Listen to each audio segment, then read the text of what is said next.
আজকে আমি শুধুমাত্র তোমার জন্য তৈরি করব একটা ভীষণই টেস্টি কালারফুল লোভনীয় recipe. Chow mein, noodles, fried rice, এমনকি রুমালি রুটির সঙ্গেও এটা খেলে দারুণ লাগে, অথচ বানাতে সময় লাগবে খুবই অল্প। বিশেষ করে এটা ব্যাচেলার বন্ধুদের খুবই কাজে আসতে পারে। যাদের হাতে অনেক সময় বেশি সময় থাকে না, তারা আর কথা কেন, চটপট চলো আমার সঙ্গে আমার রান্নাঘরে। নমস্কার বন্ধু, তুমি এই মুহূর্তে দেখছো তোমার প্রিয় চ্যানেল আমি অনন্যা। আমি অনন্যার আজকে এই চিলি চিকেন রেসিপি দেখার জন্য তোমাকে সাদর আমন্ত্রণ। তৈরি করব চিলি চিকেন। চিকেন তো অবশ্যই লাগবে, যতটা ইচ্ছা তোমার তুমি ততটাই চিকেন নিতে পারো। আমি এখানে 250 গ্রাম চিকেন নিয়েছি। চিকেনের টুকরোগুলোকে ছোট ছোট করে কেটে নিয়েছি, তাহলে কিন্তু মশলাটা বেশ ভালো করে চিকেনের সঙ্গে মিশিয়ে যাবে। এরপরে একে একে দিচ্ছি আদা রসুন বাটা, অল্প একটু ডার্ক সয়া সস, না থাকলে লাইট সয়া সসও দিতে পারো।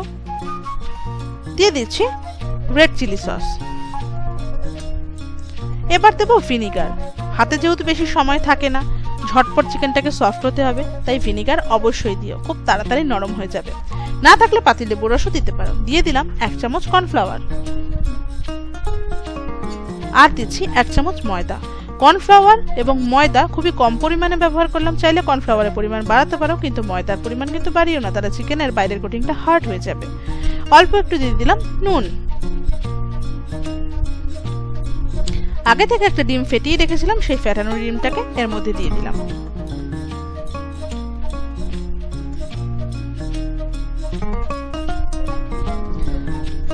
সামান্য কাশ্মীরি রেড চিলি পাউডার দিলাম, আর দেব একেবারে শেষে গোলমরিচের গুঁড়ো। গোলমরিচের গুঁড়োটা তোমরা যতটা ইচ্ছা দিতে পারো, একটু স্পাইসনেস আসে এতে। বন্ধুরা, একটা ট্রিক্স কিন্তু আমি অলরেডি শেয়ার করে ফেললাম, যেটা বললাম যে ময়দাটা কিন্তু বেশি ব্যবহার করা যাবে না গ্রেভি চিলি চিকেনের ক্ষেত্রে।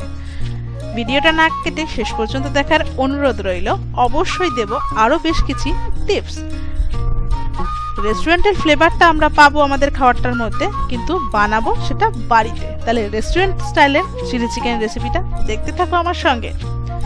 খুব ভালো করে মেখে নিচ্ছি। মোটামুটি 2 ঘন্টার মতো আমরা এটাকে ম্যারিনেট করে রাখবো। যদি হাতে না সময় থাকে সেক্ষেত্রে 30 মিনিটও রাখতে পারি, তাতে কোনো অসুবিধা নেই। ভিনিগার দিয়েছি, চিকেন এমনিতেই সফট হয়ে যাবে। এবার ম্যারিনেটেড চিকেনটাকে 2 ঘন্টা পর আমি ফ্রাই করে নিচ্ছি। তার জন্য দিয়েছি রিফাইন্ড অয়েল। অবশ্যই এই সময় গ্যাসের ফ্লেমটা কিন্তু মিডিয়ামে রাখতে হবে, খুব বেশি হাই বা লো করা যাবে না। খুব বেশি হাইতে থাকলে যখন আমরা চিকেনগুলো দেবো সঙ্গে সঙ্গে সেটা কালার নিতে শুরু করবে এবং ভেতর থেকে কিন্তু চিকেনটা কাঁচা রয়ে যাবে। তাহলে দিয়ে দিলাম সেকেন্ড ট্রিক্স। এবার চিকেনগুলোকে হালকা একটু ফ্রাই করে নিলাম, তুলে নিচ্ছি তেল থেকে।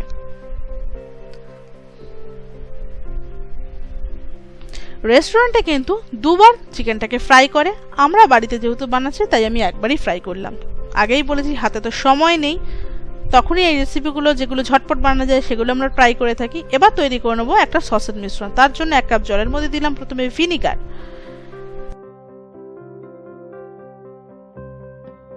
দিয়ে দেব বেশ খানিকটা চিলি সস। যেহেতু চিলি চিকেন, চিলির পরিমাণ তো দিতেই হবে, তোমরা যতটা ইচ্ছা ব্যবহার করতে পারো। এরকম কোনো পার্টিকুলার ব্যাপার নেই যে এই সসটা এই পরিমাণে দিতে হবে, এরকম কোনো ব্যাপার নেই। এই সসটা আমার কাছে ছিল, এটা হলো একটা কন্টিনেন্টাল সস, এটাতে কিন্তু ফ্লেভারটা খুব ভালো আসে। না থাকলে নাও দিতে পারো। তোমার বাড়িতে আছে এরকম যে কোনো ধরনের সস, তুমি এই রান্নায় ব্যবহার করতে পারো, কারণ গ্রেভিটা পুরোটাই তো সসের ওপর নির্ভর করে এই রান্নাটায়। এবার দিয়ে দিলাম অল্প একটু সয়া সস। খুব বেশি সয়া সস দেওয়ার দরকার নেই, তাহলে কিন্তু গ্রেভির কালারটা একেবারেই কালচে চলে আসবে। এবার দিচ্ছি কর্নফ্লাওয়ার। গ্রেভির মধ্যে একটা সুন্দর থিকনেস বজায় রাখার জন্য কর্নফ্লাওয়ারটা ব্যবহার করা হয়। এবার দিচ্ছি বেশ খানিকটা টমেটো কেচাপ। বন্ধুরা, রেস্টুরেন্টের মতো কিন্তু ফ্লেভার আনতে গেলে হুইসেল সস অবশ্যই ব্যবহার করো। যেহেতু হুইসেল সস সবার বাড়িতে সচরাচর থাকে না, তাই আমি সেই উপকরণটাকে কিন্তু এখানে স্কিপ করেছি, ব্যবহার করিনি। রেস্টুরেন্টে কিন্তু অবশ্যই তারা হুইসেল সস ব্যবহার করে এবং প্রচুর পরিমাণে বাটার ব্যবহার করে এই ধরনের রান্নায় ফ্লেভার টানার জন্য।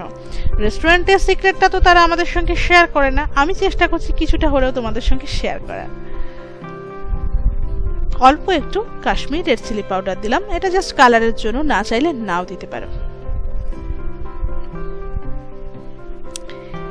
এবার একেবারে শেষ পর্যায়ে চলে এসেছে, যেখানে তৈরি করব গ্রেভি।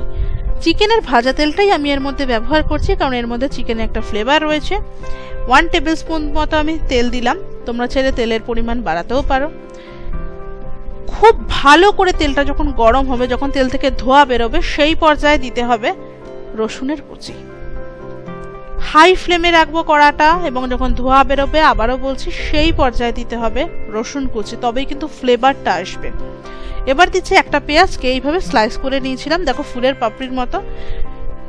চাইনিজ খাবারে বিশেষত এই চিলি চিকেনে এই ধরনেরই পেঁয়াজের কুচি ব্যবহার করা হয়, তাই সেটাই দিয়ে দিলাম।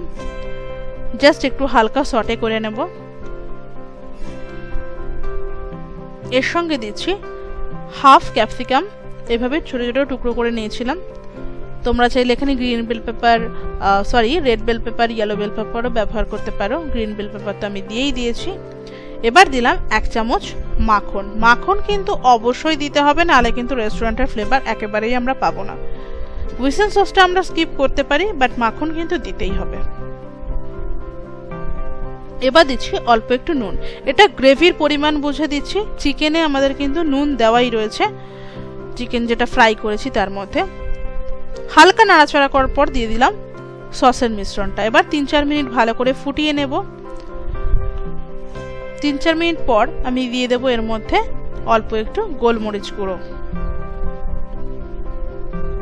চিলি চিকেন যেহেতু একটু ঝালঝাল হলেই ভালো লাগবে, সেজন্য বেশ খানিকটা গোলমরিচের গুঁড়ো দিয়ে দিলাম। অবশেষে দিচ্ছি ভেজে রাখা চিকেন। চিকেন দিয়ে বেশিক্ষণ কিন্তু ফোটাবো না এই গ্রেভির মধ্যে, তাহলে কিন্তু চিকেনটা একেবারেই নরম হয়ে যাবে, আর ক্যাপসিকাম পেঁয়াজও বেশি সেদ্ধ হয়ে যাবে, তো সেটা আমরা তো চাই না। যখন আমরা এটাকে খাবো তখন মুখে দিলে একটা হালকা কচকচে ভাব যাতে থাকে পেঁয়াজ এবং ক্যাপসিকামের মধ্যে, সেটাও লক্ষ্য রাখতে হবে।